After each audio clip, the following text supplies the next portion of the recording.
ഒരേ നമ്പറിൽ നിന്ന് രണ്ടുപേരുടെയും ഫോണിലേക്ക് കോൾ വന്നു. താനൂരിൽ നിന്നും കാണാതെയായ +2 വിദ്യാർത്ഥിയുടെ ടവർ ലൊക്കേഷൻ നിലവിൽ കോഴിക്കോട്. വിളിച്ചത് എടവണ്ണ സ്വദേശി. അന്വേഷണം തുടരുന്നു.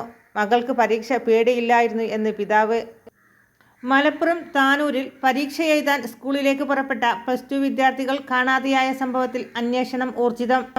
കുട്ടികളുടെ കോൾ റെക്കോർഡുകൾ വിശദമായി പരിശോധിക്കുകയാണ്. ഒരു നമ്പറിൽ നിന്ന് രണ്ടുപേരുടെയും ഫോണിലേക്ക് കോൾ വന്നതായി കണ്ടെത്തിയിട്ടുണ്ട്. കുട്ടികളുടെ ടവർ ലൊക്കേഷൻ നിലവിൽ കോഴിക്കോടാണ്. കുട്ടികളുടെ ഫോണിലേക്ക് വന്ന കോൾ എടവണ്ണ സ്വദേശിയുടെ പേരിൽ രജിസ്റ്റർ ചെയ്ത സിം കാർഡിൽ നിന്നാണെന്നും കണ്ടെത്തിയിട്ടുണ്ട്.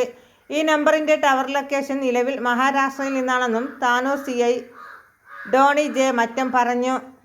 താനൂർ ദേവദർ ഹയർ സെക്കൻഡറി സ്കൂളിലെ +2 വിദ്യാർത്ഥിയായ അശ്വതി, ഫാത്തിമ, ഷഹിദ എന്നിവരെയാണ് ബുധനാഴ്ച മുതൽ കാണാതെയായത്.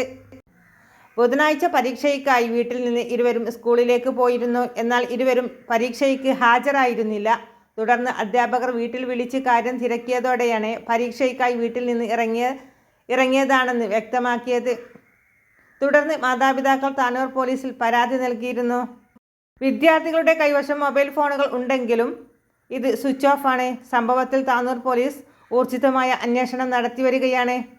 മക്കൾക്ക് പരീക്ഷ പേടിയില്ലായിരുന്നു എന്നും ഉടനെ ഇരുവരും തിരിച്ചെത്തുമെന്നുമാണ് പ്രതീക്ഷിക്കുന്നത് എന്നും കാണാതെയായ ഫാത്തിമ ഷഹദയുടെ അച്ഛൻ പറഞ്ഞു.